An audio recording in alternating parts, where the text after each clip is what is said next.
우리 교회는 늘 하나님의 뜻을 이루는 교회, 뭐 이런 평생의 모토를 가지고 있습니다. 어느 교회인들, 어느 그리스도인들 하나님의 뜻을 나는 어길 거야, 반대로 갈 거야, 뭐 하는 사람이야 없겠죠. 그럼에도 불구하고 하나님의 뜻대로 사는 그리스도인, 하나님의 뜻대로 행하는 교회, 따지고 보면 또 그것도 그렇게 많다 이렇게 말할 수가 없습니다. 왜냐하면 개인이나 교회나 간에 사람들이 변질되기 때문입니다. 애초에 시작은 그렇지 않았는데 달라지는 거죠. 가톨릭 교회도 마찬가지입니다. 2000년 전 예수님께서 이 땅에 오셔서 그의 제자들을 통하여서 교회를 세우십니다.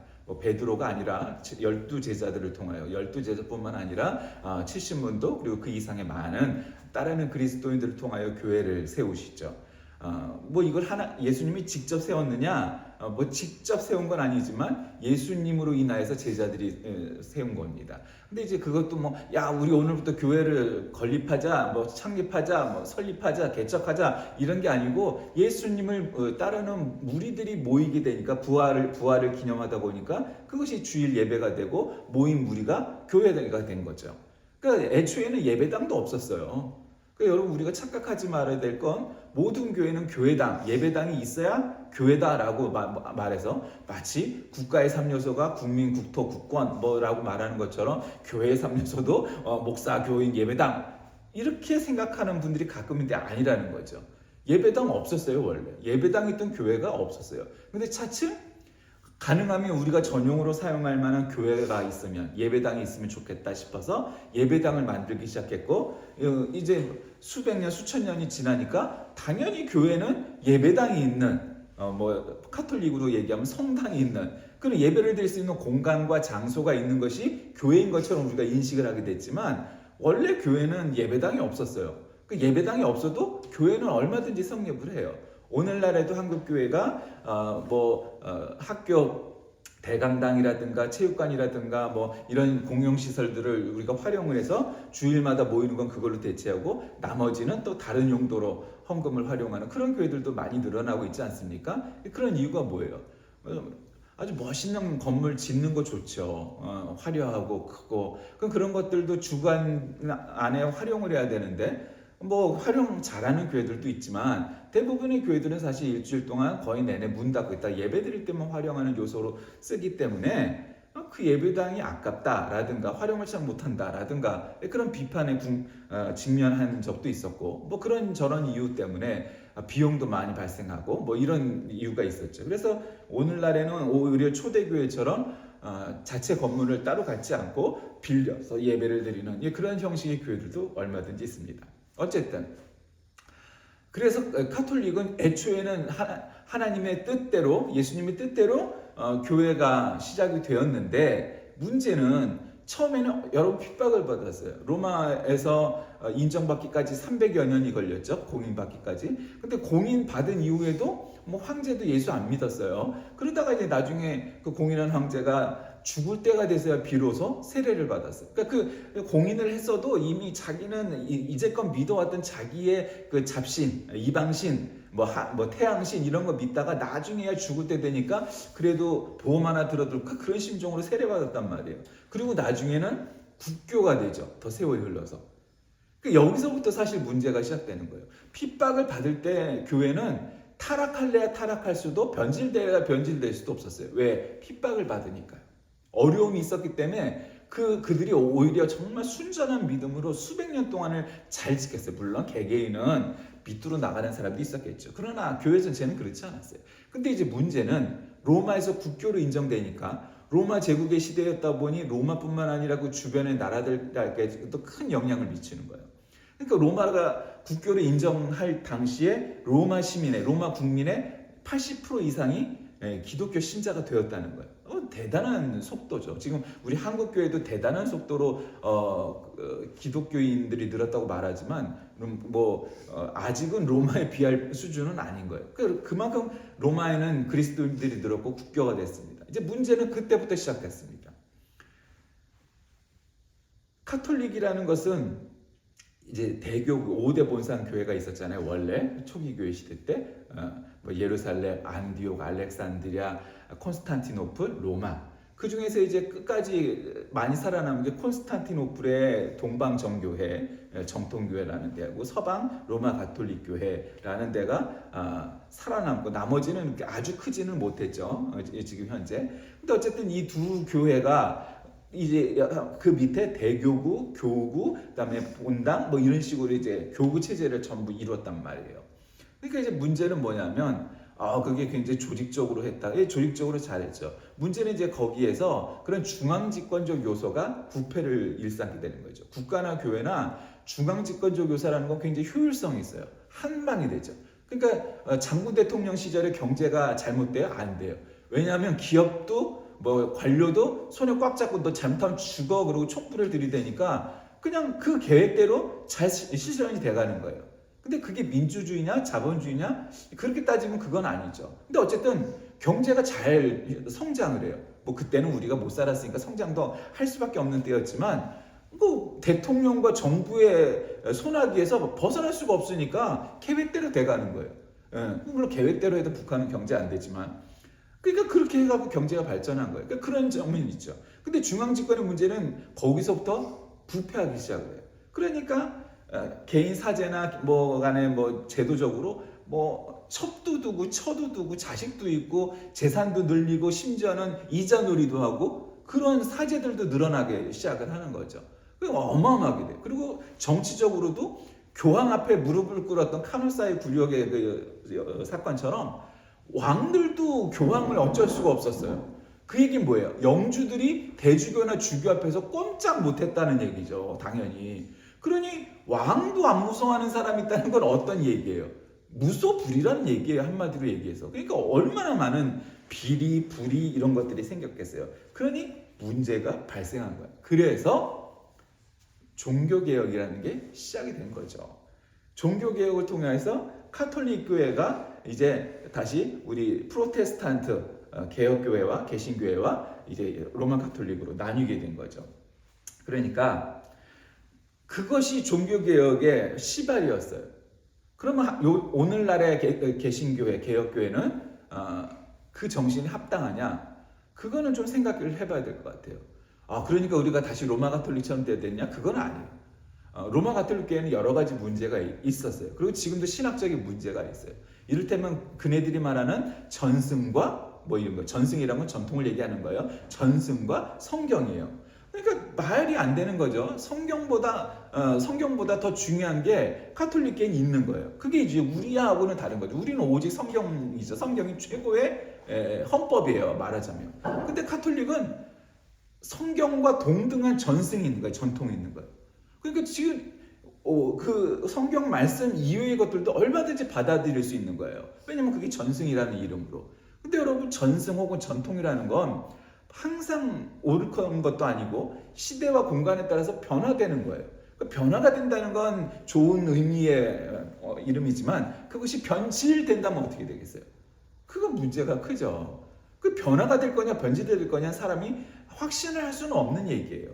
그러니까 물론 그럼 개신교회, 프로테스탄트 교회는 문제가 그 조직적으로 또 근원적으로 시스템적으로 없느냐? 아니죠. 있어요. 있긴 있는데 문제는 우리는 하나님의 말씀이 성경이 모든 우리 신앙의 근본이고 권위고 최종의 권위라고 생각을 하는 데 반해서 카톨릭이 그렇지 않다는 거예요. 그러니까 신앙이 다르게 발전해 가고 있는 거예요. 그러니까 그들은 성경이 최고의 권위가 아니에요. 그러니까 그들에게는 성경 말씀뿐만 아니라 전통 혹은 전승이라는 것이 동등하게 중요한 거예요. 그러니까 이상하게 성경에 없는 내용이 많은 거죠. 뭐 성모 마리아도 믿지 않는다고 얘기하면서 성모 마리아를 통하여 비나이다 하잖아요. 우리는 오직 누구의 이름으로? 우리는 예수 그리스도의 이름으로 기도드리는 교회고 로마 가톨릭은 예수 그리스도를 통하여 비나이다 이렇게도 하지만 성모 마리아님을 통하여 비나이다 하기도 해요. 그러니까 그건 뭐예요? 성경이 없는 내용이죠. 성경에 어디 성모 마리아를 통하여서 기도하라고 되어 있어요. 그런 거 없단 말이에요.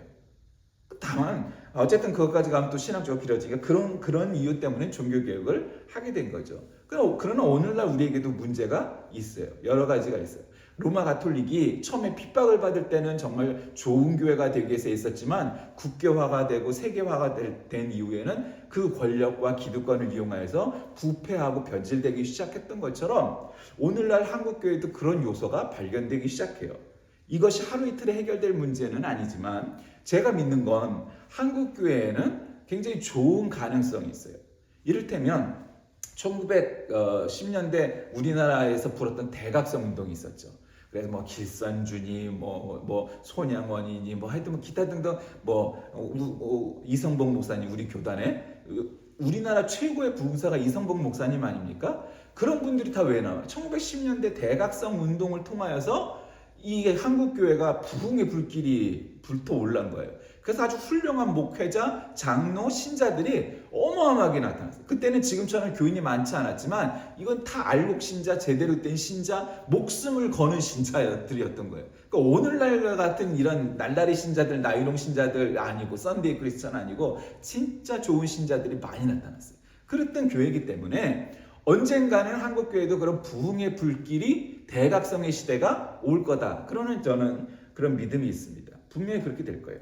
어쨌든 그럼에도 불구하고 오늘날 우리에게 중요한 것은 바로 오늘 읽은 본문 말씀처럼 나오는 얘기입니다.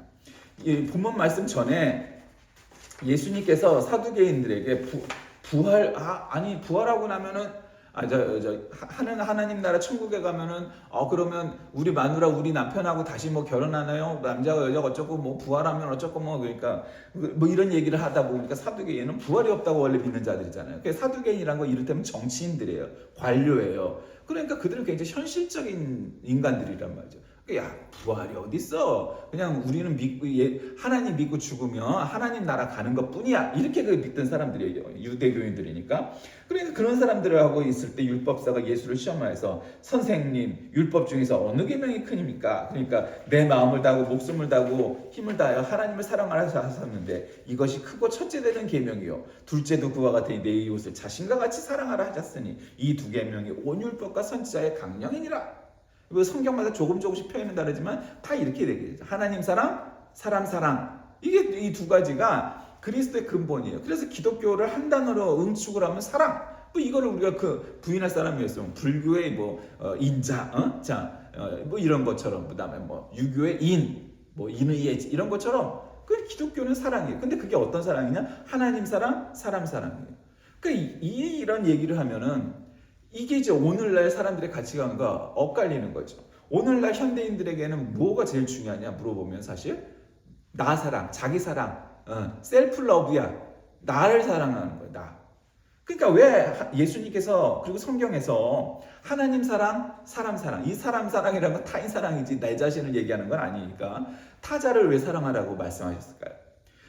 인간의 본능상 자기 스스로를 사랑하는 건 너무 잘 사랑해. 사람이라는 것 정도의 차이도 있고 표현의 차이도 있지만 그러나 근본적으로 이기적이지 않게 보이는 인간도 결국 궁극적으로 들어가면 이기적일 수밖에 없는 거고 겉으로 보기에도 아주 욕심 많은 이기주의자는 뭐 말할 것도 없고 그건 뭐 말할 나위가 없죠. 그러니까 중요한 건 뭐냐, 이들에게 있어서 인간에게 있어서 중요한 건 스스로를 사랑하는 거는 가르치지 않아도 너무 잘한다는 거죠. 본능적으로. 그거 뭐 뻔한 거죠.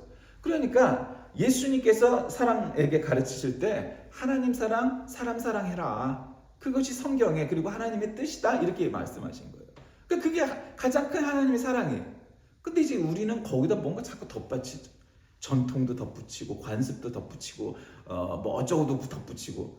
그러니까 이게 여러분 오늘날 기독교가 얼마나 다양해졌는지 여러분은 상상도 못할 거예요. 아까도 말씀드렸던 로마 가톨릭 교회와 개신교회와 동방정교회가 이제 어쨌든 3대 교파죠. 그러나 거기에 끼지는 못하지만 아까도 말씀드렸던 5대 본산교회에서 출발을 하였던, 예를 들면 이디오피아 가면 이디오피아나 이집트에 가면 콥트교라는 또 기독교 교파가 있어요. 콥틱 처치가. 그런 콥트교는 우리가 봤을 때 저거 기독교인가? 라고 말할 수 있을 정도로 정말 오늘날의 교회가 좀 모양이 달라요. 여러 가지가 달라요.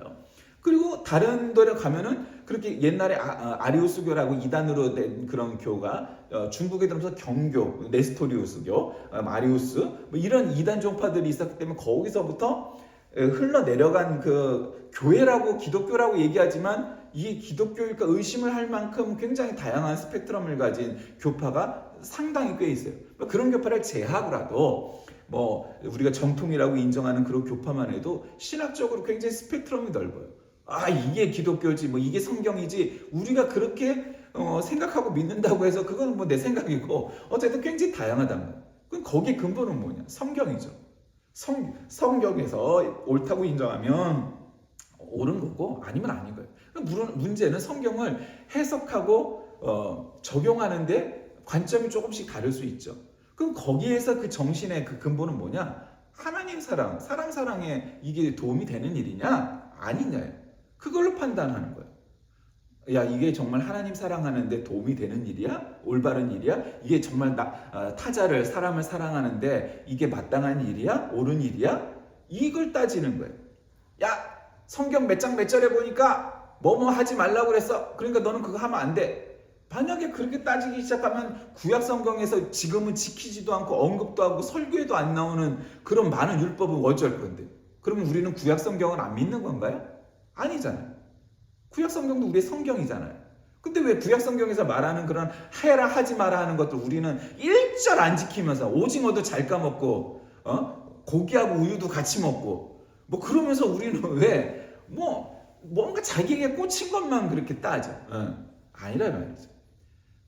그 모든 성경에 수도 없는 많은 율법과 가르침과 교훈을 어떻게 지키느냐 하는 데 있어서 시금석이 뭐냐? 그건 이거란 말이죠. 하나님을 사랑하라. 사람을 사랑하라. 거기에서 이거는 거기에 합당해 라면 오케이 하는 거고, 아니야 이거는 하나님을 사랑하고 사람을 사랑하는데 어긋나, 그러면 그건 아니어야 되는 거예요. 그게 중요한 거예요. 그러니까 우리가 제도권을 이렇게 형성해 갖고 중앙집권적으로 막 하다 보니까 어떤 일이 생겨요? 사람이 안 보이고 제도, 사람이 안 보이고 법, 이런 것들이 앞서기 시작을 한단 말이에요. 그래서 사람들을 억누르기 시작을 해요. 그리고 그걸 오랫동안 하다 보니까 관행, 관습, 전통, 전승 이따위 이름으로 새겨져 버렸어요. 그럼 그게 정말 마땅히 옳은 일이냐? 아닌 것도 있죠. 왜 없겠어요? 카톨릭 교회는 뭐 수도 없고 개신교회라고 왜 없겠어요? 있어요. 그 문제는 뭐느냐? 우리가 그거를 어떻게 판단해야 되느냐? 그게 하나님 사랑하는 데 도움이 돼? 그게 사람을 사랑하는 데 마땅히 옳은 일이야? 라고 질문을 해보는 거죠.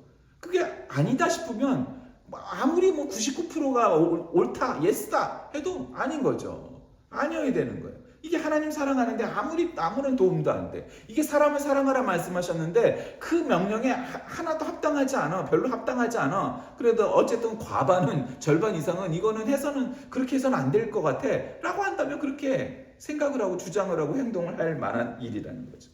오늘 본문 말씀 전에 혼인 비유잔치가 나오자 바리새인들은 예수를 올무에 걸리게 하려고, 시험에 빠뜨리려고 헤롯 당원들과 연합해서 세금 문제를 하면서, 자, 세금을 어떻게 됩니까? 그랬더니 예수님께서 가이사의 것은 가이사의, 하나님의 것은 하나님에게, 이렇게 결론 내리시고 부활의 문제가 나오고, 그리고 이제 오늘 이걸로 이런 헤롯 당원들과 사두개인들과 바리새인들의 그 질문에 대한 대강령 문제의 이 정점을 갖다가 마침표를 딱 찍는 게 하나님 사랑해라, 사람을 사랑해라, 이걸로 끝낸 거예요.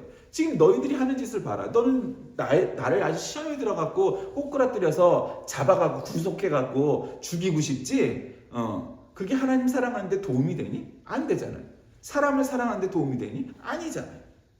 너희들은 지금 그걸 하려고 하는 거야. 너희들이 말하는 성경적인, 그때 뭐 신약 성경은 없을 때지만 토라, 율법적인 내 합당하니?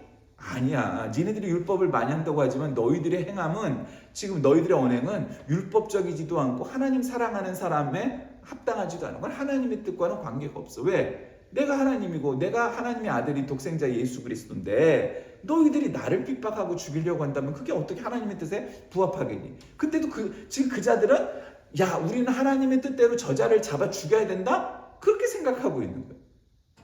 그게 참 말도 안 되는 얘기죠. 이쪽과 이쪽의 주장이 충돌하잖아요. 그렇게 아주 현격하게 부딪힌다면, 이게 어스물이 서로 공통점도 많다면 그거는 의견 차이지만, 이렇게 첨예하게 아주 결정적으로 부딪히면 한쪽은 옳고 한쪽은 그릇된 주장일 수밖에 없는 거잖아요. 마땅히. 당연히 예수님이 옳고 사람들이 틀린 거죠. 그럼 말할 필요가 없어요. 그러니까 오늘 이 본문 말씀 전에 계속 천국에 대한 얘기를 하면서 결국 하나님 사랑, 이웃 사랑이라. 그러면서 바리새인들이 예수의 능력과 권세를 자꾸 확인하고도 인정하기를 주저할 때 성경은 뭐라고 그래요? 예수님은 하나님의 아들, 여호와의 아들이다. 그다음에 다윗의 주인이다. 다윗의 후계자다. 다윗의 후손이다. 이렇게 말한단 말이에요. 그러니까 그럼으로 인해서 예수님의 정통성을 논할 이유가 없어요. 그러니까 구약 성경에서 나왔던 모든 수천 년 동안의 기록과 신약 성경에서 증거하고 고백하고 기록된 예수님의 말씀을 미루어 봤을 때 구약과 신약은 짝이 맞아. 그러니까 예수님이 그리스도라는데 1.1에게 흠도 없이 마땅히 옳은 거예요. 근데 지금도 유대교인들은 메시아가 안 왔다고 주장을 하고 이슬람인들은 뭐 당연히 그냥 예수님을 예언자지 메시아는 아니다 이렇게 인정을 하고 많은 거죠. 왜 그래요? 예수님을 믿지 못하는 데는 하나님을 제대로 사랑하지 않고 인간을 제대로 사랑하지 않기 때문에 그들이 영적인 눈이 개안하지 못하고 눈을 한마디로 감고 있기 때문이죠. 청함을 받은 자는 많으나 택함을 입은 자는 적다. 하나님께서는 모든 자들을 다 천국잔치에 청하셨죠. 누구나 값없이 와서 생명수를 마실 수 있도록 배려하셨습니다. 그래서 많은 사람들은 하나님의 초청을 거부하죠. 인간적인 염려 때문에 천국잔치를 거부합니다. 다윗보다 크신 메시아인데 여러분 이건 우리가 다윗보다 크신 메시아라고 표현하면 우리는 그냥 당연하니까 여기까지 있게 그러지만 이 당시 유대인들에게 다윗보다 크신 메시아라고 표현하면 이건 있을 수도 없는 일이야. 있을 수도 없는 일이야. 이를테면 약간 그런 느낌인 거예요. 우리가 불교 신자한테 부처보다 크신 예수님 이러면은 불교 신자들이 어떻게 생각하겠어요? 야, 말도 안 되는 소리 하고 있어. 이렇게 아니에요. 아주 그냥 잡아 죽이려고 덤벼들 거 아니에요. 그런 느낌인 거예요. 한마디로. 그런 느낌인 거예요. 그러니까 그게 있을 수 있겠어요? 말도 안 된다고 생각했을 거예요. 그러나 그것이 사실이죠. 왜냐하면 다윗이 주님이라고 부를 만한 분이 바로 예수님. 예수님이 다윗의 후손으로 오긴 오셨지만 육신을 입을 때 그 전에 이미 창조 전부터 계셨던 하나님이시라는 거죠. 그러니까 이웃사랑, 하나님 사랑 바로 그런 게 나와요. 근데 사실은 이웃사랑도 하나님 사랑부터 나오죠. 하나님을 사랑해야 사람도 사랑할 수 있는 거죠. 어떻게 타고난 바가 사랑이 많아서 사랑하는 사람도 있겠지만 어떻게 그렇게 했어요? 하나님을 사랑하니까 그것 때문에 사랑하는 거예요. 한마디로. 그러니까 하나님의 뜻은 뭐예요? 스스로를 갖다가 사랑하고 자기 스스로 셀프러브 하지 말고 하나님을 사랑하고 다른 사람을 사랑하라 말씀하시는 것은 그래야 인간이 온전해지기 때문이에요. 인간이 더 행복해지기 때문이에요. 풍요로워지기 때문이에요. 그것이 영적으로 더 충만해지기 때문이에요. 그게 하나님의 뜻이에요. 그냥 내가 지금 있는 시간과 공간과 환경 속에 사로잡혀서 내 환경 속에 있는 것들만 바라보면 그냥 어느 사람이 나는 행복합니다. 자기 모든 인간들이 다 장항준이야? 그럴 수는 없잖아요. 예. 그럴 수 없잖아요. 모든 사람들이 다 모든 게 그냥 돈은 그냥 통장에 쌓여 있고 하는 일은 일마다 잘 되고 있고 자식들은 그냥 다 자기 일 알아서 너무너무 잘하고 식구들은 식구들대로 다 건강하고 세상에 그런 사람이 어디 있어요? 뭔가 아무리 완벽해 보이고 행복해 보이고 다 채워진 것 같아 보이도 한두 개 정도는 문제가 있고 어지간하면은 그 이상으로 다 걱정도 되고 문제도 있고 잘 되지도 않고 성공보다 실패가 많은 것 같고 그게 인간사이고 모든 사람들이 겪는 일이란 말이죠. 모든 사람들이 겪어요. 저는 야구를 좋아하지만 야구에서 3할 타자면은 최고의 인류 타자라고 어느 리그에서는 그렇게 따져요. 근데 한번 여러분 따져보세요. 10번을 나갔는데 3번을 갖다가 안타를 치는 타자를 최고의 타자의 반열이라고 말을 해요. 그럼 어떻게 야구를 모르는 사람 생각하면 그거밖에 못 치는 놈이 무슨 최고의 인류 타자냐? 이렇게 생각을 하지만 실제로 그래요. 참 희한하네. 10번 중에 3번을 치는 사람은 인류 타자예요. 인류 A급이라고 따져요. 1년을 다 뛰면서 3할 이상을 친다. 잘하는 타자예요. 그러니까 여러분 3할 타율만 돼도 굉장한 거야. 축구는 안 그렇게 했어요? 슛을 쏴갖고 몇 퍼센트의 골을 넣느냐? 여러분 축구도 비슷하지 않겠어요? 전 통계는 잘 모르겠지만 10번을 넣는데 3번을 넣으면 그 잘하는 선수 아닐까요? 인생도 마찬가지예요. 10번을 도전했는데 한 3번이 됐으면 아유 최고의 인생이에요. 최고의 인생. 그러니까 대부분은 한 번이나 2번밖에 홈런 못 치고 안타 못 치고 골 못 넣는다는 얘기죠. 그래도 3할이면 괜찮은 인생인 거예요. 얼마든지 2할 때, 1할 때의 선수들도 존재해요. 그래도 살아가는 거죠. 왜 그래요? 그럼에도 불구하고 하나님의 뜻이 이 말씀 속에 담겨져 있기 때문입니다. 그게 뭐예요? 하나님을 사랑하라, 사람을 사랑하라. 그게 나 자신을 위한 길인가요? 그게 우리 한 사람 한 사람, 각 사람을 위한, 각자를 위한 하나님의 뜻입니다. 말씀을 정리합니다. 천국은 구약의 모든 말씀이 메시아로 증거하고 있는 예수 그리스도 안에서 하나님의 부르심을 입은 자가 그 부르심에 응할 때 비로소 허락이 되는 곳입니다. 그러므로 우리는 사는 것 때문에 하나님의 초청을 거절하고 이러서는 안 되죠. 그리스도를 믿고 그 믿는 가운데 하나님의 뜻대로 살아서 천국에 가고 영생을 누려야겠죠. 오늘 본문 말씀에선 하나님의 뜻이 무엇이냐? 하나님을 사랑하고 사람을 사랑하라고 말씀하셨습니다. 그게 모든 성경의 요약본이에요. 그것만 알면 성경의 다른 내용은 몰라도 관계는 없어요. 물론 이제 그것만 안다고 해서 모든 게 다 해결되진 않죠. 이제 그걸 알고 나서 성경의 각 부분도 읽어보고 공부도 해보고 그 뜻이 뭔지도 자꾸 생각이지. 안 그러면 자꾸 이단들이 되고 사이비가 되는 거예요. 그러니까 그게 거기서 벗어나면 안 돼. 하나님의 뜻이 뭐냐? 개신교회든 카톨릭 교회든 정교회든 예수를 믿고 우리가 구원을 받은 그리스도인이라고 말하는 모든 교회들은 이 하나님의 뜻을 이루어야 돼. 하나님을 사랑하고 사람을 사랑하는데 이게 마땅히 옳은 일이냐? 그러면 거기 찬성을 하는 거고 아니다? 그럼 변화시키고 바꾸려고 노력을 해야 되겠죠. 그게 아니라면 문제가 되는 거예요. 그래서 대부분의 전쟁은 제일 쉬운 예론 대부분의 전쟁은 사실 하나님 뜻과는 관련 없이 인간의 욕심 때문에 생기는 전쟁이 대부분이잖아요. 그렇죠? 그 대부분이지 하나님의 뜻대로 물론 그 저변에 우리가 알 수 없는 하나님의 뜻이 숨어 있겠죠. 그러나 전쟁은 인간의 욕심 때문에 나는 거예요. 그건 인간의 욕심 때문에 나는 거지 하나님의 뜻이 그래서 성전이고 이건 하나님의 이름을 빌어서 이건 저 민족들은 다 죽여버려야 이것이 하나님이 기뻐하실 일이야 라고 선포하는 건 하나님의 뜻과는 대부분 거의 대부분 99%는 그 뜻과는 관계가 없는 주장들이에요.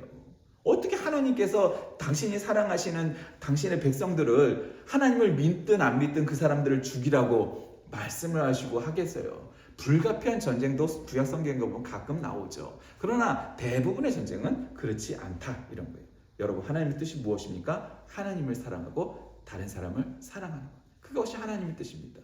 거기에서 벗어난다면 그것은 하나님의 뜻과는 관계가 없고 거기 안에 있다면 그것이 너무 혁신적이고 너무 우리가 받아들이기 버거울 만큼 아무리 혁신적인 주장이라도 하나님의 뜻에 부합되는 것입니다. 그것이 개신교의 정신입니다. 왜? 우리는 항의를 해서 출발했고 늘 개혁해가는 교회이기 때문입니다. 우리는 전통에 머물지 않고 미래를 향하여 하나님 뜻에 부합된다면 무엇이든지 수용하는 것이 개신교회, 개혁교회의 전통이고 그것이 우리의 본질이고 우리의 아이덴티티이기 때문입니다. 여러분은 정말 개혁할 용기가 있으십니까? 여러분은 정말 하나님의 뜻대로 살려고 하십니까? 그렇다면 하나님을 사랑하고 다른 사람을 사랑하는 저와 여러분 다 되시길 주의 이름으로 간절히 기도합니다. 살아계신 하나님, 이 종교개혁 주일에 다시금 종교개혁의 정신을 되짚어보며 우리가 하나님의 뜻대로 하나님을 사랑하고 사람을 사랑하는 데 앞장섰는지 다시금 되돌아봅니다. 미흡하고 부족함이 많음을 고백하오니 늘 하나님의 뜻대로 사랑하는 우리 모두가 되게 인도하여 주옵소서. 예수님의 이름으로 간절히 기도드립니다. 아멘.